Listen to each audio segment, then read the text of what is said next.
A church full of grace. The News Church. 할렐루야. 한 주간도 잘 지내셨지요? 건강한 모습으로 뵐 수 있어서 또 잘 회복되어져 가는 모습으로 뵐 수 있어서 너무너무 감사합니다. 아직 병 중에 있거나 또 지방으로 이동을 해서 예배드리는 우리 교우들이 있는데요. 속히 치유받을 수 있기를 원하고 또 다른 곳에서 예배를 드림에도 하나님의 큰 은혜가 함께 임할 줄로 믿고 감사함으로 우리가 주님 앞에 나아가기를 원합니다. 바로 오늘 말씀의 제목처럼 승리한 다윗처럼 우리도 우리의 삶 가운데 우리의 세상에서 어울려가는 가운데도 승리하시는 저와 여러분이 다 되시기를 예수님의 이름으로 축복합니다. 오늘은 영화 이야기로 하나 좀 시작을 해볼까 합니다. 우리가 다들 아실 거예요. 포레스트 검프라고 하는 미국에서 만들어진 영화가 있습니다. 한동안은 누가 그래요. 저보고 그 톰 행크스를 닮았다고.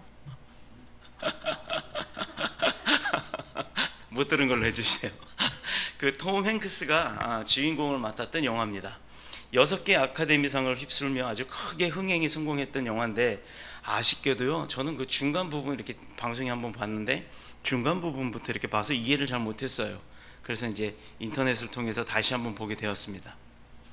그랬더니 보니까 그 포레스트 검프의 주인공 톰 행크스는 약간 이렇게 정신적으로 지능이 좀 떨어지는 그런 역할을 하는 친구로 나옵니다. 근데 거기뿐만 아니라 다리 한쪽도 불편한 상황이 그 장애우로 그 영화에 나오는 거예요. 그러더니 사람들로부터 따돌림 당하죠. 또 어떻게 만났던 애인이라고 하나 있었는데 그 애인도 어느 순간 떠나가게 되고, 어머니 그렇게 극진히 사랑으로 보살펴 주던 어머니가 계셨는데 어머니도 이제 병환으로 사별을 하고 난 이후에 이 세상에 혼자 딱 떨어진 거예요. 그러고 나니까 아무도 의지할 사람이 없고, 그때부터 그런 두려움이 왔을 때 그 친구가 무엇을 했냐, 달리기를 하기 시작합니다. 미국을 횡단한다고 하는 것 자체가 동부에서 서부, 서부에서 동부로 간다는 건요, 우리가 비행기를 타고도 6시간, 7시간을 가요. 그 거리면 우리가 여기서 비행기를 타고 동남아시아를 가는 거리일 겁니다. 그 거리가 되는 땅덩어리를 뛰기 시작합니다. 몇 날 며칠에 걸쳐서 달리기 시작합니다. 그런데 그가 어느 날 뛰기 시작했는데 그 혼자 시작한 그 사람에게 세상의 모든 매스미디어가 관심을 갖고 그 사람을 영화시키기 시작했다라는 거예요. 그러자 유명인사가 되고 많은 사람들에게 그런 몸에도 불구하고 그렇게 목적을 두고 뭔가 하나 이루기 위해서 열심히 뛰는 그 모습 자체가, 미국이라고 하는 나라가 그 불모지 아메리카 땅에 와서 그 미국이란 나라를 이뤄낼 때까지 모든 역사함이 있었던 것처럼 그의 모습에서 그런 거 다 드러나고 있다 해가지고 이 미국성을 살린다 해가지고 아주 영웅이 되고 말았습니다. 감동과 힘을 주는 그 삶을 살다가 결국에는 그도 이제 나이가 들어서 세상을 떠나는, 이렇게 마무리가 되는 그런 영화입니다. 아주 큰 감동과 은혜가 있었어요. 두려움과 고통에 질려서 이제 질릴 정도로 엄습을 하죠. 그러니까 하다 맞서다 나중에 지쳐서 이제는 질려버릴 정도가 됐을 때 그렇게 짓눌려서 절망 속에 빠져갖고 살아갈 수밖에 없는 그런 인생, 그게 아마 그 영화에 나왔던 포레스트 검프의 그 주인공의 인생만 그랬을까요? 잘 생각해보면 우리가 그렇게 많은 인생을 살아온 것은 아닙니다만, 우리가 살아가고 있는 지금 이 시대의 우리의 인생도 그렇게 어려움 가운데, 힘든 가운데, 곤란한 가운데 빠져 있다라는 것입니다. 그러면 이제 두려움이 오겠죠. 수많은 위기를 근면함과 성실함과 그리고 사랑으로 이겨내면서 특히 젊은 사람들에게 아주 신선한 충격을 줬던 그런 영화의 작품이에요. 어찌 영화에서만 그런 성공 스토리를 찾을 수 있을까? 우리가 잘 알고 있는 이 성경에도 보면요, 그 영화 못지않은 아주 멋진 이야기들이 많이 있습니다. 성경 속에도 이 같은 스토리를, 아주 드라마틱한 성경의 이야기, 주인공들을 만나게 되는데 그게 오늘 주인공 바로 다윗입니다. 자, 지금의 다윗은 왕이 되기 이전의 다윗이에요. 그것은 시골 소년 목동 출신의 다윗의 이야기입니다. 수금을 연주하는 재주가 있었죠. 우리 교회가 거의 캐치프레이즈가 그렇죠. 모든 교인의 다 세션화예요.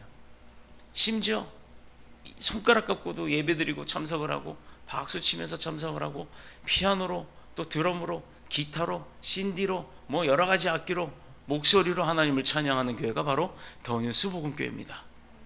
이런 더뉴스 복음교회의 모든 백성들이 바로 이 다윗, 수금을 타는 아주 재주가 있었던 그 다윗처럼 이제 성공을 하는 계기가 될 거예요. 보세요. 그런 재주가 있었던 다윗이 사울 왕궁에 이제 악사로 들어가게 됩니다. 전쟁 중에 블레셋의 골리앗을 그 물맷돌로 던져서 또 승리를 거두게 되자 어느 장군이요, 그를 딱 눈여겨봤다가 이 정도면 장군이 될 만한 가치가 있겠다, 얘를 왕궁으로 데려가서 키워야겠다 라고 해서 장군이 되기까지 올라가고, 그리고 나서는 사울 왕의 사위까지도 됩니다. 자, 시기심이 강한 사울 왕에 의해서 결국엔 나중에는요 오히려 도망자의 삶까지도 살게 되는 거예요. 그러나 도피처마다 다윗을 지지하는 자들이 있었고, 또 그 다윗을 따르는 자들이 늘어나기 시작하자마자 사울 왕이 나중에 죽은 후에는 최고의 이스라엘의 왕이 되게 되는 것입니다. 보세요. 참 아이러니하죠. 어린 목동, 시골에서 알아주지도 않는 그냥 목동 출신이었어요. 그런데 어렸을 때 나는 왕족도 아니고 무슨 장군의 아들도 아니고 이제 기호 산골에서 양이나 치고 염소나 치는 목동인데 에휴, 내 인생 끝났네, 이러다가 말지 하고 살았다면 그렇게 끝나는 걸로 말았을지도 몰라요. 그런데 그 다윗이 뭘 연구를 했어요? 그 양과 염소를 지키기 위해서, 늑대와 이런 짐승들로부터 그 양들을 지키기 위해서 그때부터 했던 게 뭐예요? 물맷돌 던져서 그 양들을 보호하는 일을 시작합니다. 아무 쓸데기도 없는 그냥 재산일 수밖에 없는 그 양을 보호하기 위해서 물맷돌을 던지던 아이가 어느 날 블레셋 전쟁에 앞서 나가 누구의 믿음으로? 하나님이 나와 함께한다는 믿음으로 그 물맷돌, 그 양을 지키려고 던졌던 물맷돌로 이스라엘 백성들을 지키는 역사함이 일어났다는 거죠. 우리가 평상시에 아무 쓸데기도 없는 일같이 연습을 하고 준비를 하는 것 같지만 다윗의 그 물맷돌 던지는 연습과 훈련이 결국에는 이스라엘 백성을 지키는 역사함이 있었다라는 거예요.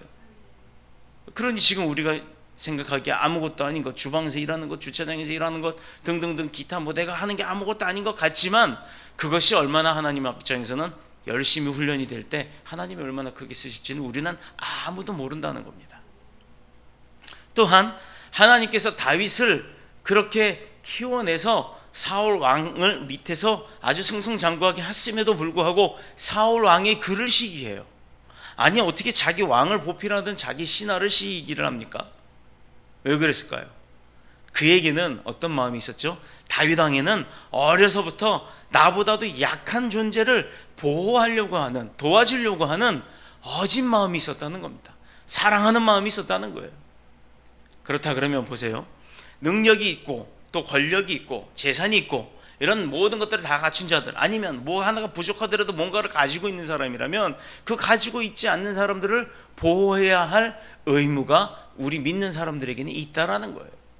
내가 부족한 부분이 있지만 부족하지 않은 부분을 가지고 다른 부족한 사람들에게, 나는 있지만 그들에게 없는 것을 나는 내가 누리고 자랑하는 것이 아니라 어깨 힘주고 이러는 것이 아니라 오히려 그들에게 그것을 나누고 베풀어서 그들을 함께 그들과 함께 은혜를 나누고 또 사랑을 베풀고 또 사랑을 나누는 그런 삶을 살아야 하는 게 우리 믿음의 백성의 삶이라는 거예요. 그러니 그런 것이 아이의 삶의 습관이 되어 있던 다윗이 하물며 염소와 양뿐만 아니라 사람에게는 안 그렇겠겠냐 이 말입니다. 그러니 어느 곳을 가더라도 그를 따르는 사람들이 생긴 거예요. 어느 곳을 가도 그를 사랑하는 사람들이 생긴 것입니다. 그런데 왕보다 다윗이 더 그렇게 드러나기 시작하니까 사울 왕이 이제 자기도 그렇게 하면 될 것인데 그렇게 하기는커녕 오히려 그것을 시기한다는 거예요. 교회로 한번 이야기를 해볼까요? 어느 큰 교회가 있고 이제 개척한 아주 작은 교회가 있습니다. 그런데 이 개척한 작은 교회는 얼마나 사랑이 풍부하고 넘치는지 몰라요. 그런데 큰 교회에서는 그것을 보고 시기 질투할 수도 있다라는 거예요. 그래서 그 교회가 문을 닫도록 시기와 질투 속에 험담도 하고 루머도 퍼뜨리고 없는 소리도 만들어내는 그런 일들을 벌이는 일들이 지금 종종 우리 주변에서 볼 수가 있다라는 거예요. 개선동의 어느 교회 목사님 교회를 갔다 왔어요. 아주 유명한 부흥 강사입니다. 그분은 뭐 방송에도 많이 나오고요. 그런데 그분이요 이제 모든 사회 활동, 대외 활동을 접고 교회 내부 활동만 하겠다라고, 목회를 하겠다고 선포를 하시면서 저보고 음향을 좀 봐달라고 얘기를 해서 갔다 온 적이 있어요. 그런데 이 목사님이 하시는 얘기가, 개척교회를 해서 우리처럼 이렇게 지하교회를 할 때 아주 작은 교회였답니다. 그런데 그 옆에 1000명, 2000명 되는 큰 교회 목사님이요, 낮이고 밤이고 기도를 하는 기도회를 하는 그 교회를 갖다가, 본인들도 그럼 기도를 하면 되잖아요. 그런데 기도하는 것을 원하는 그 본인 큰 교회 성도들이 그 작은 교회로 왔다 갔다 하니까 그게 시기 질투가 났는지 작은 교회가 이단이라고 소문을 냈더래요. 이유가 없이 성도들이 어느 날 자꾸 등한시하고 이상한 눈빛으로 쳐다보고 해서 교회 이름을 바꾸기까지도 했답니다. 왜? 한 목사님의 판단의 잘못으로, 사울 왕의 판단의 잘못으로 아주 신실한 주의 종인 어느 개척교회 목사님을 힘들게 했던 것처럼, 이 사울 왕도 자신의 욕심에 의해서 자기를 보필했던 다윗을 갖다가 시기하고 질투하고 심지어는 죽여 없애려고까지 했다라는 겁니다. 이게 소위 그들의 이야기뿐일까요? 우리가 살아가는 이 세상에는요, 직장에서도 그런 문제가 많아요.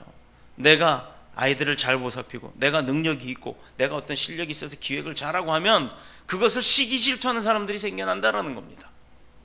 본문의 말씀은 다윗이 아직 도망자의 신세로 내가 내일에 어떻게 될지, 내일 내가 살아있을지 죽을지도 모르는 그런 아주 위급한 상황에서 자기 자신의 생명과 또 신앙을 지켜내고, 그럼에도 불구하고 지켜내고 마침내는 이스라엘에서 칭송받는 최고의 왕이 되기까지, 그 모습을 오늘 본문은 보여주고 있는 것입니다. 우리를 제일 많이 괴롭히는 것이 뭘까요? 인생에 있어서, 우리의 삶에 있어서 최고의 적이 무엇입니까? 이것은요, 누가 나를 힘들게 하는 그런 어떤 사람도 아니고요, 또 어떤 물질로 인해서 내가 고통받는 그것도 아니에요. 우리 인생에, 스스로의 인생에 있어서 가장 힘든 것은 바로 두려움입니다. 내가 어떻게 될지 알 수 없는 내일에 대한 두려움, 또 새 일을 시작하면서 그 새로 시작하는 일이 잘 될지 못 될지 망할까봐 두려워하는 것, 불확실성에 대한 두려움, 또 질병에 대한 것, 가난에 대한 것, 또 실패에 대한 것, 버림받는 것, 따돌림 받는 것에 대한 그런 두려움들이 가장 우리에게는 큰 적이 되는 것입니다. 결론은 뭐예요? 사탄이 주는 생각, 또 내가 그곳에 빨려 들어가지 않도록 지켜야 하는 그 어려움, 힘듦, 그것이 바로 우리를 가장 두렵게 하는 것입니다. 잘 보면요, 하나님이 우리를 두렵게 하시는 게 아니에요. 사탄이 우리를 두렵게 하는 그 마음을 갖게 하는 겁니다. 그런데 하나님이 내 편인데, 하나님이 내 든든한 백그라운드인데 내가 그것이 왜 두려워야 하는 것입니까? 사탄이 그 하나님을 자꾸 잊어버리게 하는 겁니다. 사탄이 하나님의 능력을 기억하지 못하게 하는 겁니다. 그렇기 때문에 우리는 순간순간 매 상황에 부딪힐 때마다 당황스러워하고 또 두려워하게 되는 것입니다. 눈만 뜨면 우리에게 거머리처럼 달라붙는 것. 거머리 아세요? 한번 붙으면요, 뛰기도 힘들어요. 얼마나 세게 달라붙는지. 그 수많은 두려움이 누구에게나 있다라는 거예요. 오늘 본문을 보면 이 말씀 역시도 그 두려움에 대한 겁니다. 3절에 보니까 사람들이 다윗을 향하여 뭐라고 말하고 있었어요? 우리가 유대에 있기도 두렵거든 하물며 그일라에 가서 블레셋, 그 막강한 블레셋 군대 사람들을 어떻게 치겠습니까? 이게 말이 됩니까? 우리가 지금 유다 땅에 있는 것도 사울 왕이 다윗 당신을 죽이려고 하는데, 당신을 추종하는 우리도 죽을 건데, 우리나라 왕이 우리를 죽이려고 하는데도 불구하고 우리가 어떻게 우리의 적국인 그 막강한 그 대국에 가서 블레셋 사람들을 싸워가 이길 수 있겠습니까? 도망하기도 힘든데, 이런 상황이었어요. 이 말을 사울 왕을 피해서 도망 다니는 것도 힘들고 더 이상 그 유대 땅에 숨을 만한 것도 이제는 없다. 그런데 어떻게 우리나라의 이스라엘의 대적인 블레셋을 치러 갈 수 있겠냐? 그 블레셋이 그일라라고 하는 그 곳에 와서 공격을 하고 있을 때 그일라 주민이 바로 어디냐면요, 그 이스라엘의 땅이란 말이에요. 유대 땅이란 말이에요. 그러니까 그 백성을 지켜주러 가겠다라고 다윗 왕이 그렇게 얘기를 하니까, 다윗이 얘기를 하니까 이 다윗의 추종자들이 하는 소리가, 아니 우리 나라 왕도 지금 사울 왕도 우리를 죽이려고 하는데 우리 요 인원 갖고 그 막강한 블레셋 사람들을 어떻게 그일라 사람들을 구해냅니까? 그 사람들하고 싸워서 말도 안 되는 소리 하고 있습니다 라고 이렇게 지금 대적을 하는 거예요. 두려움에 빠져 있었다라는 겁니다. 그러나 다윗은요, 물맷돌 가지고도 골리앗을 이긴 사람이에요. 그러니 하나님이 내 편이란 걸 이는 이런 상황에도 있지 않았다는 겁니다. 그러니까 그 일나로 가서 우리가 그 일나를 구해내야 된다. 블레셋을 맞서서 그 일나 백성들을 우리가 다 끄집어내야 된다, 살려야 한다라고 결정을 하는데, 그 결정을 누구랑 했다고요? 하나님이랑 했다는 겁니다. 하나님 앞에 무릎 꿇고 기도합니다. 바로 이것이 그 일나 거민을 향한 다윗이 베풀 수 있었던 은혜예요. 그 은혜는 누구로부터 왔어요? 다윗이 주는 게 아니란 말이에요. 하나님으로부터 받은 은혜를 그대로 그들에게 쓰는 게 다윗의 역할이었어요. 오늘날 많은 교회 목회자들이 그렇게 해야 하는 겁니다. 목회자가 축복받아요? 그럼 그 축복이 어디로 가야 됩니까? 교인들한테 가야 되는 거예요. 축복을 혼자 감싸듯이 있는 게 아닙니다. 같이 나누고 같이 베풀고 같이 즐기는 거예요. 그래서 하나님의 백성, 하나의 공동체가 함께 기뻐하고 함께 성장하는 것, 이것을 하나님이 가장 기뻐하시는 겁니다. 자, 또 본문으로 넘어가서 다시, 왕의 미움을 받아 도망다니는 신세였지만 나라와 민족에 대한 그 염려, 그럼에도 불구하고 이스라엘 백성을 사랑하는 마음, 그것은 이 다윗은 변함이 없었다라는 거예요. 어렸을 적 양과 염소를 위해 물맷돌 던지던 연습을 했던 것처럼 이제는 어른이 돼서 장군이 돼서 자기 수하 몇몇 데리고 다니면서 도망다니면서도 이스라엘 나라를 위해서 기도를 했고 그 백성들을 염려했다라는 겁니다. 이런 사람이 왕이 아닐까요? 교회 목사가 누가 아프대요? 아유, 막 내가 지금 쫓아갈 수 있는 상황이 아니어도 그럼 뭘 해야겠어요? 그냥 다 퍼질러서 누워 자는 게 아니라 기도해야 되는 상황이 오고, 또 기회가 되면 쫓아가서 기도도 해주고 문병도 하고, 또 어디 무슨 상황이 있다면 쫓아가서 걱정도 염려도, 그리고 해결할 수 있는 방안도 기도해 보는 것이 바로 담임 목사가 해야 할 일입니다. 그거 말고 뭘 할 게 있겠습니까? 마찬가지로 왕이 자기 백성이 어느 지역이든 나의 말을 안 듣는 뭐 좌파 지역이든 우파 지역이든 그런 걸 따지기 전에 어느 곳이든 다 내 백성인데 내 백성이 공격당하고 있다 그러면 그걸 내버려 두는 게 맞겠습니까? 당연히 쫓아가서 나를 싫어하든 좋아하든 내 백성을 구해내는 게 맞을 거예요. 근데 사울왕은 그것을 하지 못하고 있었고, 다윗은 도망자 신세임에도 불구하고 그것을 하겠다라고 하는데 하나님하고 의논을 합니다. 그런데 하나님의 말씀이 참 이거 실망의 말씀이 옵니다. 볼게요. 2절 봅니다. 블레셋 사람들을 치고 그 일나를 구원하라. 하나님의 명령이 떨어졌어요. 그런데 4절에 보니까 블레셋 사람들을 내 손에 넘기리라. 자, 그 막강한 블레셋 군대를 다윗한테 붙여주겠다는 거예요. 다윗이 이기게끔 하시겠다고 약속하셨습니다. 자, 다윗은 그 하나님의 말씀대로 블레셋을 향해 공격을 했을 때 그 적은 인원으로도 그 막강한 블레셋이 질 거다, 그러니까 다윗이 이길 거다라는 확신은 하나님의 약속을 믿고 그대로 하려고 그 일나로 향합니다.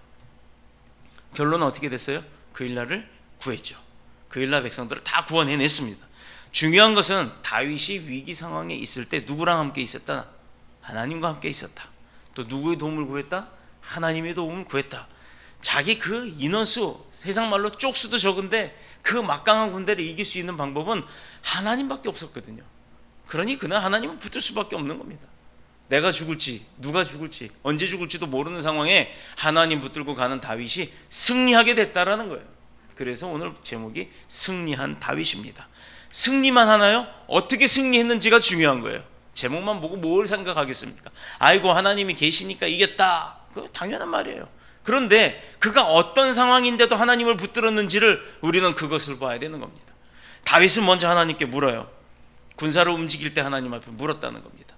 내 군사 이 작은 인원 가지고 하나님 가면 되겠습니까? 가도 이길 수 있겠습니까? 이렇게 묻지 않았어요. 하나님, 이 작은 인원들 가지고 뭘 할 수 있겠습니까? 어떻게 할까요? 라고 하나님의 뜻을 구했다는 겁니다. 내가 그 인원으로 저기 이길 겁니다. 하나님, 그러니까 나와 함께 하셔서 이 작은 인원으로 공격할 때 이기게 해주세요 라고 내 목적으로 기도하지 않았다라는 거예요. 이게 바로 팁이에요. 하나님 앞에 기도할 때 하나님의 뜻을 구하는 기도를 해야지, 하나님의 뜻이 아닌 내 뜻을 갖다가 하나님 해주세요로 기도하면 하나님의 마음에 안 들면 안 하실 거 아니에요. 잘못된 기도의 방법입니다. 하나님께 구하는 방법, 하나님께 허락받는 방법은 하나님의 뜻으로 기도를 하는 겁니다. 오늘 이 이야기만 봐도 돼요.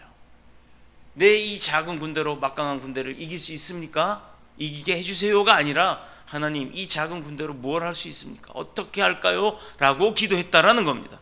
블레셋 사람을 치고 그 일날을 구원하라. 하나님의 명령이 떨어졌죠. 이제 그러면 어떻게 해요? 순종하는 겁니다. 죽을 수도 있는데 그런 두려움이 오는데도 하나님의 할에 있으니까 우리 이길 거야. 죽으면 죽으리라. 그것도 하나님 뜻이겠지 하고 가는 겁니다. 그랬더니 이기잖아요. 다시 한번 묻죠. 하나님의 대답은 더욱더 구체적으로 응답을 하세요. 내가 블레셋 사람들을 다윗 네 손에다가 넘겨줄 거야. 붙여줄 거야 라고 이야기를 합니다. 이제 막강하죠. 하나님 앞에 먼저 기도해야 합니다. 왜? 무슨 일을 시작할 때 하나님 앞에 기도를 먼저 해야 되느냐? 첫 번째, 하나님의 뜻과 내 뜻이 서로 상충되지 않도록, 서로 다르게 가지 않도록 하기 위해서 하나님 앞에 기도하는 겁니다. 우리 대부분 내 뜻을 가지고 기도해요. 그런데 기도하다 보면 주님의 음성 듣죠? 어떻게 들어요? 내 뜻이 잘못됐구나, 내 뜻이 아니구나, 이거 하나님 뜻은 이렇지 않구나라는 걸 깨닫게 되면 하나님 뜻을 맞춰갈 수 있는 지혜가 생기는 겁니다. 또 믿음의 첫 번째 조건이 내 뜻을 포기하고 하나님의 뜻을 구하는 데 있다고 얘기를 했어요. 자, 마태복음 12장 25절에 보면 스스로 분쟁하는 나라마다 황폐해질 것이요 스스로 분쟁하는 동네마다 집마다 서지 못하리라. 하나의 뜻을 이루기도 바쁜데 서로 분쟁하면요 쓰는 것 자체도 어렵다는 거예요. 하기는 뭐를 해요? 분쟁이 있는데. 그래서 분쟁하는 교회가 깨지는 거고 힘들고 욕먹는 겁니다. 세상의 일도 그렇습니다. 제 삶의 지혜라고 할까요? 저는 뭐 직장 생활을 할 때는 팀원도 잃어보고 어떤 팀의 일도 해봤고 또 회사를 경영할 때는 뭐 직원을 많이도 거느려 보기도 했습니다만, 그런 명령권자 또 운영권자의 입장에 있어서 처음에는 다 이거 해 저거 해 뭐 해 이렇게 막 시켰어요. 그러면 뭐 밑에 사람들은 아래 사람들은 다 시키면 시킨 대로 일 잘하죠. 그런데요 시키는 일만 하더라는 이거죠. 그래서 그 다음부터 방법을 바꿨습니다. 먼저 하게끔 해요. 의견을 내라 그러고 그들의 의견이 분분해집니다. 그러면 그 중에서 제일 좋은 의견을 취합하라. 그래서 그 의견대로 한번 해봐라 하고 적극적으로 그 의견을 밀어줍니다. 물론 제 의견과 달라도 그렇게 밀어줍니다. 그런데 하다 안 되면 잘 되면 저도 적극적으로 그 의견에 포함을 해서 같이 동참을 하죠. 그런데 하다 보면 그 의견대로 잘 안 될 때가 있어요. 그럼 그때서 해봤더니 안 되니까 이번에는 내 의견대로 한번 해봅시다 라고 해서 저는 회사를 운영을 그렇게 했습니다. 그랬더니요 나중에 직원들이 회사를 이제 문을 닫을 때 본인들이 회사 월급 안 받아도 좋으니까 회사 문 닫지 말자고, 본인들이 회사를 살리겠다고. 하나님이 아마 문 닫게 하셨던 것 같아요. 매출이 굉장히 좋았던 회사인데도 불구하고 문 닫게 하실 때 직원들이 오히려 문 닫지 말자고, 자기네도 6개월 이상 돈 안 받아도 월급 안 받아도 운영만 된다면 살 수 있다. 그러니까 회사 다시 살리자라고 이야기를 하고 오히려 월급들 보너스도 다 도로 걷어서 갖고 오더라고요. 그런데 그렇게 하지 않았습니다. 마지막까지 그들이 챙겨줄 거 다 챙겨주고 저는 빈털터리로 회사를 정리했는데, 그들이 만약에 제가 지금 목회자가 됐다라 그러면 지금 그 생각을 한번 해본 적이 있어요. 우리 교회로 다 올까? 그 생각을 해봤습니다. 그러나 오너와 목회자의 입장은 다르다. 그렇기 때문에 오지 않을 수도 있다. 그래서 연락도 안 하고 있습니다. 무엇이 중요하느냐? 예수님이 말씀하셨던 그대로 분쟁 가운데는 아무것도 할 수 없다. 하나님의 뜻을 묻지 않고 시작하는 모든 일은 우리가 스스로가 하나님과 하나님 앞에 싸움을 거는 것과 같다라는 겁니다. 하나님과의 뜻, 세상살이도 세상 일도 분쟁 가운데는 아무것도 되지 않는데 하나님의 일을 분쟁 가운데 한다 그러면 되겠어요? 안 되죠. 그건 자격조차 안 되는 겁니다. 분쟁이 있다 그러면 저는요 나중에 이제 우리가 지금은 작은 교회라서 아직까지는 뭐 당회가 조직이 안 돼 있습니다만 당회 조직이 되고 난 이후에 분쟁이 생기죠. 그러면 다들 각오하셔야 될 거예요. 죽기를 각오하고 금식기도원 들어갑니다. 하나님 앞에 기도해서 응답받고 하나 되기 전에 안 내려올 겁니다. 그게 장로님들이 됐든 사역자들이 됐든 누가 됐든 뭐 목회자가 됐든 동일합니다. 하나의 뜻을 이루기 전에는 아무것도 하지 않을 겁니다. 세상적 방법으로 그래 해보세요. 그리고 안 되면 말고 이걸로 하세요. 이렇게 하지 않습니다. 하나님의 방법은 안 되는 게 없습니다. 다 되는 겁니다. 그렇기 때문에 하나님의 방법대로 맞출 때까지 우리의 육을 죽이고 의를 죽일 수 있도록 금식 기도원 들어갑니다. 그게 1년이 되든 2년이 되든 아니면 그 안에서 굶어 죽든 응답받기 전까지는 안 내려올 겁니다. 그러니 우리 교회 사역은 그렇게 갑니다. 하나님 앞에 약속한 것 어떻게 되든 상황이 와도 철저하게 지켜야 되는 것입니다. 그래서 교회가 축복받고 기도가 응답받는 거예요. 그렇게 기도하고 그렇게 순종하는 사람들이 축복받는 거예요. 받아보니까 알겠더라고요. 그 방법을 아니까 그 방법대로 가자고 하는 거예요. 저희도 쌀 떨어져서 내일 어떻게 살지, 뭐 보증금 300만 원짜리 집에서 매달 월세 30몇만 원씩이었나요? 다 까지고 나가서 나중에 집을 나와야 돼요. 왜 여기 안국 아파트 살 때였는데 건물이 부서져서 이제 재개발되니까 가람이가 살고 있는 바로 그 자리가 우리가 살던 집 자리예요. 재개발이 되니까 나가래요. 근데 나가려는데 나가야 돈이 있어야 뭐 어디 가서 월세라도 얻죠. 보증금도 다 까먹고. 교회에서는 우리가 그런 상황인지 아무도 몰랐어요. 말을 안 했기 때문에. 그런데 우리는 한 게 있었죠. 하나님, 이 상황도 감사함으로 지내게 해달라고. 그 다음부터 하나님 선교 가게 하실 때 선교를 갔습니다. 비행기값 없어 쩔쩔맸죠. 같이 찬양하던 가정들이 한 가정이 10만 원씩 도네이션을 해서 가서 맛있는 것 좀 드시라고 우리가 걷었습니다고 한 게 60만 원이에요. 그 60만 원 두 사람 비행기 값이었습니다. 그게 얼마나 감사했는지. 그걸 받자마자 기도하고 하나님 앞에 감사 기도 드리고, 그리고 바로 티켓팅을 하고 일본 선교 갔다 오고 난 다음날 어떤 일이 벌어졌어요. 같이 갔던 어느 집사님은 집값이요, 갔다 온 일주일 사이 1억 원이 올라갔대요. 그 집을 팔까 말까 고민하던 사람이에요. 뭐 위층에서 아래층에서 물 샌다고 수리해달라고 막 그래서 그 집을 팔까 말까 속상하다고 그러면서 선교 갔다 왔던 분이 갔다 오고 나니까 일주일 사이에 집값이 1억 원이 올라가요. 부천 중동에 살던 사람이에요. 또 그뿐입니까? 승진하신 분 있죠. 사업장 확장하신 분이 있죠. 다 그렇게 되더라 이 말입니다. 하나님이 하시는 일은요, 계획이 있기 때문에 하라고 하는 거예요. 그런데 그 계획에 순종을 못하는 이유가 내 계획이 있거나 내 상황이 접목이 될 때 못하는 겁니다. 두 번째가, 우리 인생은 연약하고 무엇보다도 결과에 대한 그 두려움이 먼저 앞서오기 때문에 하지도 않은 일을 가지고 할 일을 못하는 거예요. 아직 생기지도 않은 일을 가지고 해야 할 일을 못한다는 겁니다. 세 번째는, 인생을 도우시는 분이 전능하신 하나님 한 분뿐이기 때문에 우리가 기도로 먼저 주님 앞에 의뢰를 하고 나가는 거예요. 그러므로 다윗은 하나님 앞에 물었어요. 기도했습니다. 그분은 전적으로 하나님을 의지했습니다. 그 결과 다윗은 전쟁에서 이기고 그 전쟁조차도 하나님 앞에 속한 것이라는 것을 알게 됐다는 겁니다. 그러니까 믿음의 확신을 갖고 나갔고, 그래서 대승을 해서 그 일라 사람들을 다 구원해냈던 거예요. 그런데 자기 목숨 구해준 그 장군한테 백성들이 안 따라오게 되겠습니까? 당연히 따라오죠. 이 같은 승리를 얻게 되면 일반적으로 큰 기쁨과 영광이 주어지는 것 당연하죠. 다윗이 골리앗을 이기고 블레셋 싸움에서 큰 승리를 했을 때 백성들이 그를 향해 뭐라고 얘기를 합니까? 우리 많이 들었죠. 사무엘상 18장 7절. 사울이 죽인 자는 천천히요, 다윗은 만만이로다.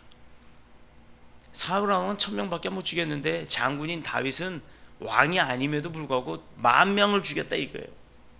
더 많은 일들을 했다라는 얘기입니다. 더 크게 일을 했다라는 얘기입니다. 그래서 성대한 잔치를 벌여 다윗을 개선장군으로 맞이합니다. 근데 그의 신분이 뭐예요? 왕으로부터 쫓김 당하는 자예요. 자, 이 소리를 왕이 들어요. 야, 근데 꼭 그런 사람들이 있다는 거지. 그 안에도, 그 기쁨을 누리는 가운데도, 자기 삶을 살려준 가운데도 배신자는 나옵니다. 어떤 배신자예요? 딱 사울 왕한테 가서 얘기합니다. 다윗이 여기서 이런 일을 벌리고 지금 현재 여기 와 있습니다 라고 고자질을 하는 배신자가 있어요. 예수님의 제자들 중에 배신자가 있듯이, 또 이런 그 일라 사람들 중에도 배신자가 있듯이 교회 안에도 배신자가 있다라는 겁니다. 누가 그 배신자 역할을 감당하시겠습니까? 누구도 그 일을 하고 싶지 않을 겁니다. 그러니 우리가 사탄의 게임에 넘어가지 않도록, 그 배신자의 행위를 하지 않도록 늘 하나님 앞에 기도하고 매달려야 하는 겁니다.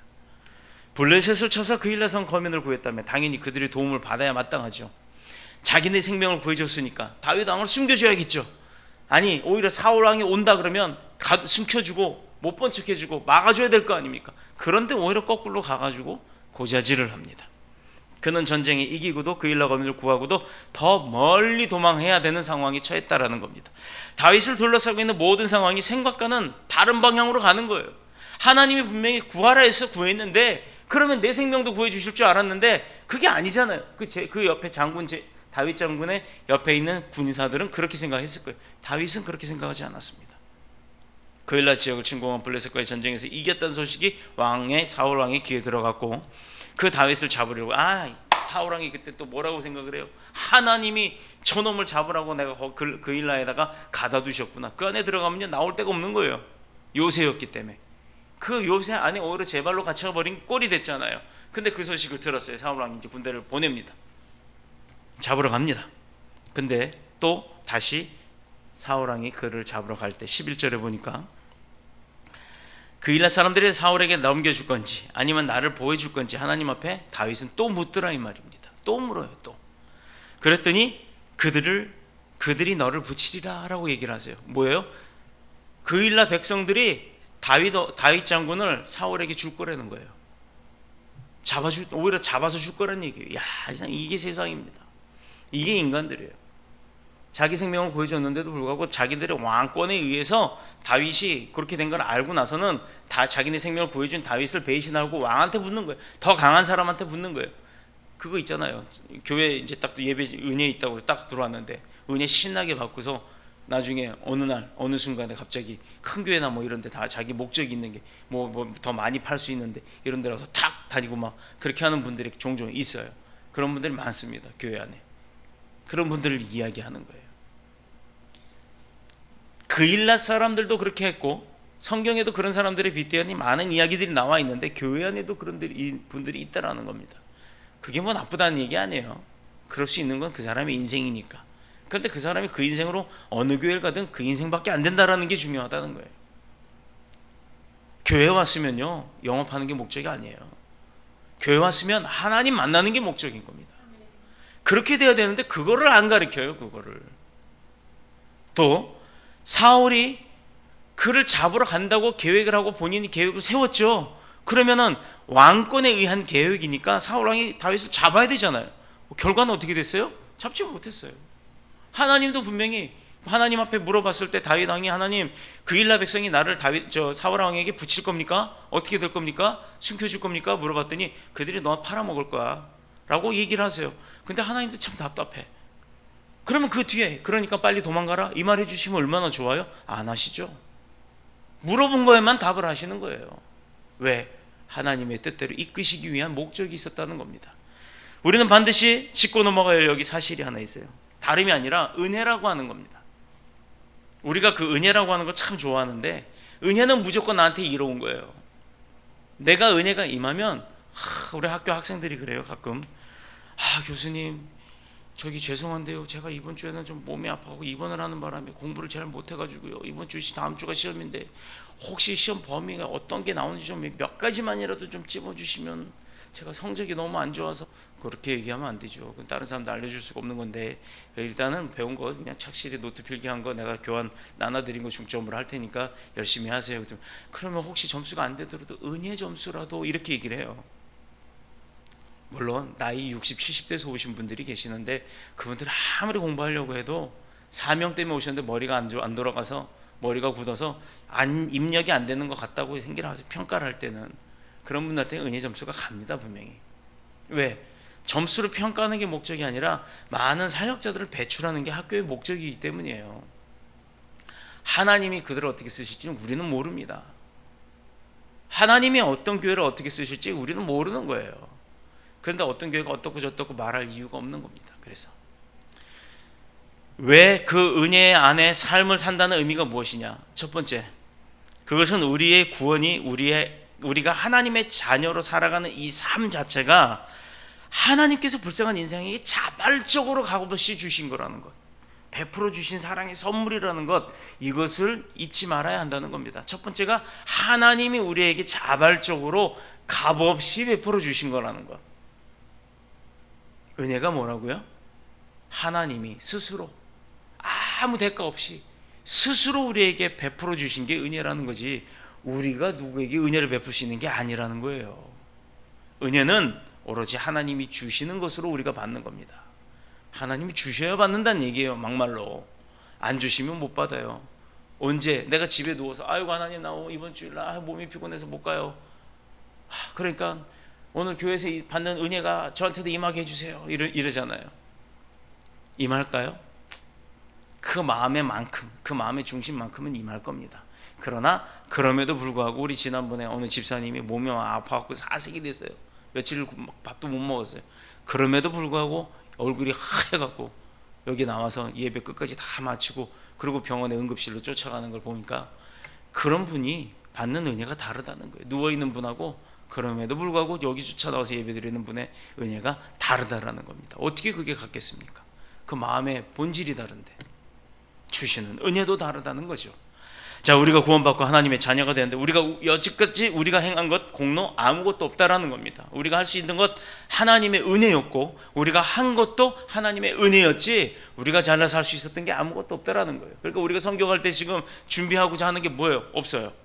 날짜조차도 우리가 하나님 앞에 구했습니다. 언제가 좋겠습니까? 그래서 1월 둘째 주로 정해졌습니다. 이제부터 캄보디아에서 스케줄이 짜지기 시작해요. 어떤 사역을 어떻게 하면 좋겠습니다라고 그쪽에서 이번 주 내로 이제 연락이 옵니다. 그럼 그 연락 오신 내용을 보고 우리가 또 기도하면서 준비하는 거예요.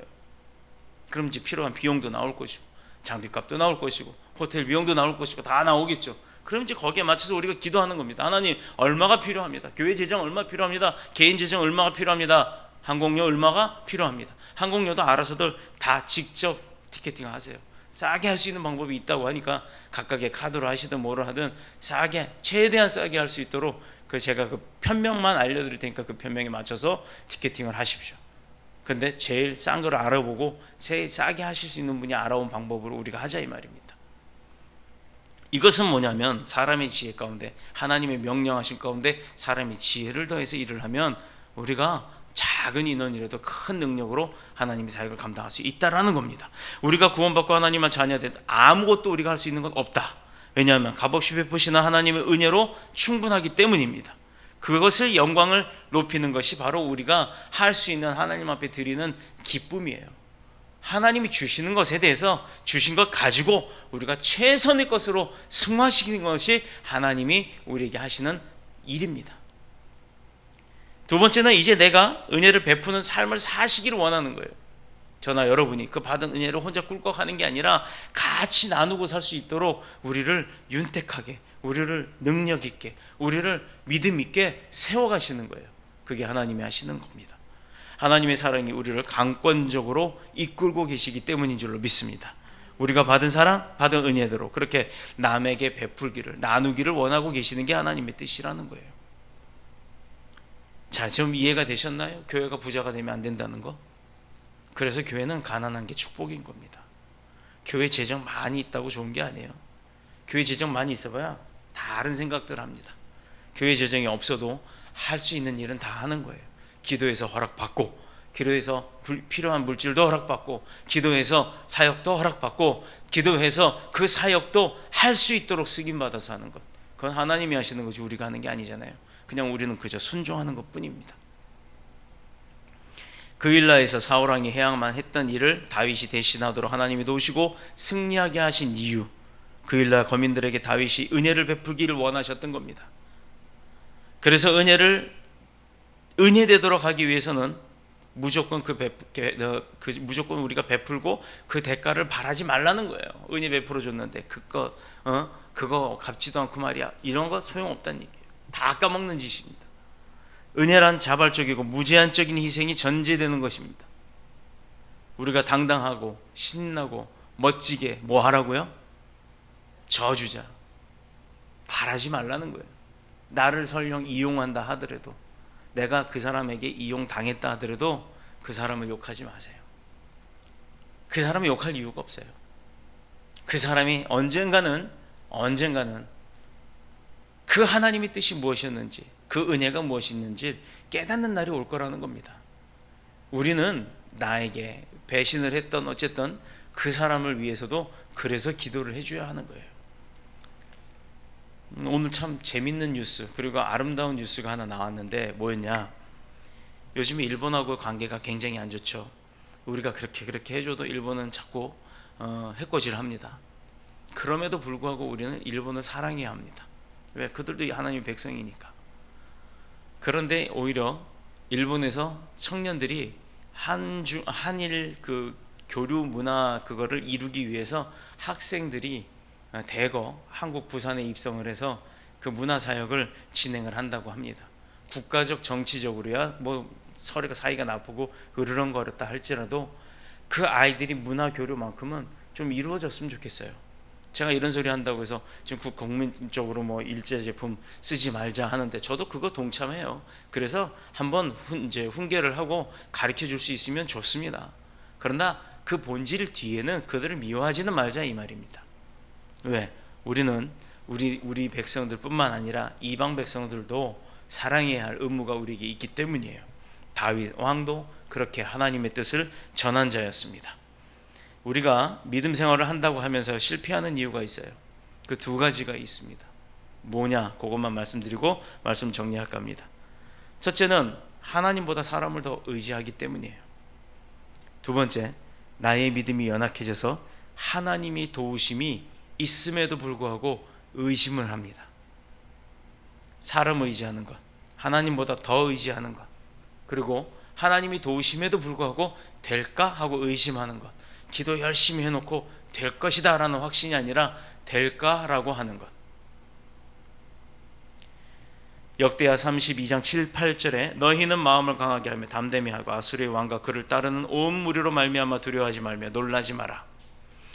우리와 함께 하시는 이가 그와 함께 하는 자보다 크니 그와 함께하는 자는 육신의 팔이요 우리와 함께 하시는 이는 우리의 하나님 여호와 신이라. 반드시 우리를 도우시고 우리를 대신하여 싸우리라 라고 말씀을 하셨습니다. 히스기야 왕이 아수르 왕 산헤립의 공격을 받을 때 한 고백의 말이에요. 사람들이 내 곁을 떠난다고 사람들이 내 편이 되어주지 않는다고 두려워할 이유 없다라는 겁니다. 왜?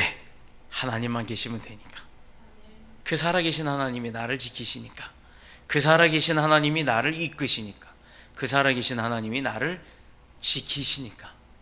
그것 최고의 목적인 것입니다. 우리에겐 그렇기 때문에 두려움이 없어야 되는 겁니다. 여호수아 왕과 함께 하셨던 하나님이 히스기야 왕을 도우셨고 다윗을 도우셨고 이제는 그 하나님이 살아계신 하나님이 지금 이곳에서 저와 여러분들을 다 도우시는 줄로 믿습니다. 하나님은 내가 연약하고 다윗처럼 도피하는 인생이 된다 할지라도 그럼에도 우리를 버리시지 아니하고 지키시는 분이라는 것 잊지 않는 저와 여러분이 다 되셔서 지금 보이는 것 그거 자체가 다가 아니라는 것을 깨닫는 은혜가 있기를 원합니다. 모델하우스 이야기만 하고 마칩니다.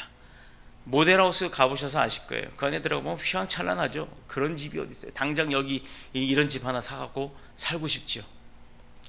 근데 그런 충동을 주기에 충분할 만큼 아주 거창하게 만들어진 집이 맞습니다. 그러나 그것이 아무리 좋게 보여도 그곳엔 사람이 살 수가 없어요. 왜? 화장실 가서 물 내려보면 물 내려가나요? 수도꼭지 물 틀으면 물 나오나요? 안 나와요. 전기까지는 연결이 돼 있어도요 그게 겨울만 되면 얼마나 추운지 몰라요. 보일러도 안 돌아가죠. 그리고 합판으로 만든 집이라 얼마나 추운지 몰라요. 불씨 하나에도 금방 홀랑 다 타버리는 위험성을 갖고 있는 집입니다. 그거는 보여주기 위한 집인 겁니다. 보여주기 위한 집이 얼마나 화려한지 가보셔서 아실 거예요. 나도 이런 집 살고 싶어, 이런 가구 사고 싶어, 이렇게 세팅하고 싶어, 이렇게 막 생각을 할 정도로 정말 모델하우스는 예쁩니다. 집의 모양은 있으나 실제 그 기능이 없는 게 모델하우스라는 겁니다. 그래서 보여주는 것이 끝나면 그 집은 곧 다 허물고 다시 공터로 변합니다. 오늘날 많은 인생들이 이러한 모델하우스의 인생 그것을 살고 있다는 거예요. 그런 사실을 모른 채 많은 사람들이 그런 인생들을 보고 부러워합니다. 저 사람의 인생이 이렇게 보이니까 그것이 부러운 겁니다. 벤츠 타는 사람, 벤츠 타고 다니는 것 자체가 부러운 거예요. 능력이 돼서 실제로 내가 그 능력이 될 만한 사람들이 벤츠 타는 사람 몇 안 돼요. 저는 잘 압니다. 그런 사람들의 벤츠는요 차 냄새가 새 차 냄새가 없어질 때쯤 되면 또 새 차를 사요. 그렇지 못한 사람의 벤츠는요 벤츠 대리점 가서 고치는 게 아니고요 이런 카센터 가서 고칩니다. 왠지 아세요? 정품으로 갚기에는 부품값이 감당이 안 돼서 그래요. 라이트 하나 300만 400만 원씩 하는 것 그거 감당 안 돼서 어디 중고 뛰어다가 카센터에 가서 고치는 사람들이에요. 정확할 겁니다. 이렇게 표현했다고 또 누구를 비하했네 어쨌네 그렇게 얘기하지 마십시오. 벤츠 타는 사람 어떻게, 왜 벤츠가 부촌에 가면요 벤츠 안 보여요. 주차해 놓은 거. 왜냐, 자기 집 뚜껑 열리고 그 안에 다 집어넣고 뚜껑 닫기 때문에 길거리에는 서 있는 벤츠들이 없어요. 그런데 여기 문학동이나 이런 데 가보세요. 아파트도 아니에요. 빌라촌에 원룸촌에 가면 벤츠들이 그렇게 많습니까? 그 벤츠가 다 뭘까요? 주인도 없는 벤츠들 많아요. 그런데 그 벤츠 타고 다니는 거, 젊은 사람이 벤츠 타고, 근데 또 흰색 타고 다니는 많대. 그런 거 타고 다닌다고 그거 되게 부러워하는 사람도 있습니다. 그런 모델하우스 인생 부러워하지 마십시오. 나는 설령 마티즈 작은 요만한 차를 탄다 할지라도 내가 내 차이고 또 그 차로 언제든지 수리하고 안전하게 다닐 수 있으면 그게 만족한 거예요. 대포차 타고 다니다가, 요즘은 대포차도요 자동으로 걸러집니다. 어느 순간 경찰이 세워요. 다 뺏어갑니다. 그 자리에서 차 운행 못하게 만들어요. 그리고 그 산 돈도 못 찾아요. 누구한테서 그 돈을 찾겠어요? 차가 명의가 없어갖고 없어져 버리는 차가 되는데. 자, 하나님은 우리의 인생의 기초고 기둥입니다. 왜 이 이야기를 하냐면, 모델하우스에 그 기초가 없기 때문에 공사 기간, 이제 관람 기간이 끝나고 나면 다 없어지잖아요. 금방 없어져요. 그런데 아파트 몇 년 동안 짓는 아파트 보세요. 그 기초를 얼마나 든든하게 만듭니까? 그럼 몇십 년을 그 건물이 허물어질 때까지 그 몇십 년 동안 그 아파트는 서 있는 겁니다. 기초가 없는 모래 위에 지은 집들은 아무 쓸모가 없다라는 거예요. 하나님은 우리의 인생의 기초가 되고 기둥이 되시니까 그 인생이라고 하는 집의 주인이 되시는 게 하나님의 말씀이 돼야 된다라는 겁니다. 그래서 하나님의 말씀으로 인생을 설계하지 않는 사람, 이런 사람들은요 기초가 없기 때문에 금방 무너지는 거예요. 금방 무너집니다. 한순간 잘 나가는 것 같다가도 어느 한순간 뒤집어지는 사람들이 우리 뉴스에 얼마나 많이 나옵니까?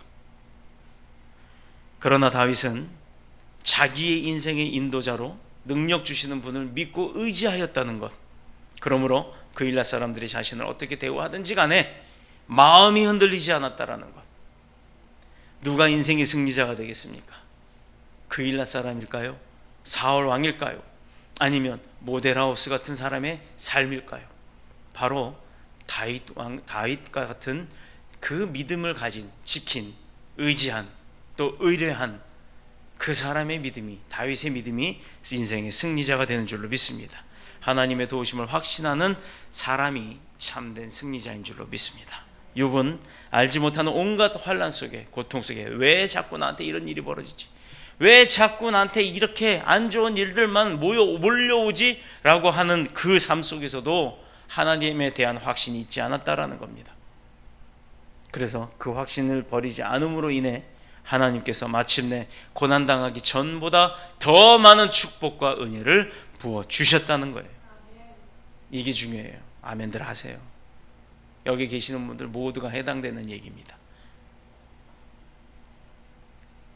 고난받기 전보다도, 고난받았을 때보다도 더 많은 은혜와 축복을 얻게 된다는 것, 그것이 다윗의 믿음입니다. 다윗도 마침내 최고의 왕이 되었죠. 믿음의 사람들은 나중에 승리와 축복이 함께 온다라는 겁니다. 그런 믿음의 길을 가며 같은 하나님을 믿는 저와 여러분이 모두에게 그 은혜가 넘치시길 그리스도 예수님의 이름으로 축복합니다. 축원합니다.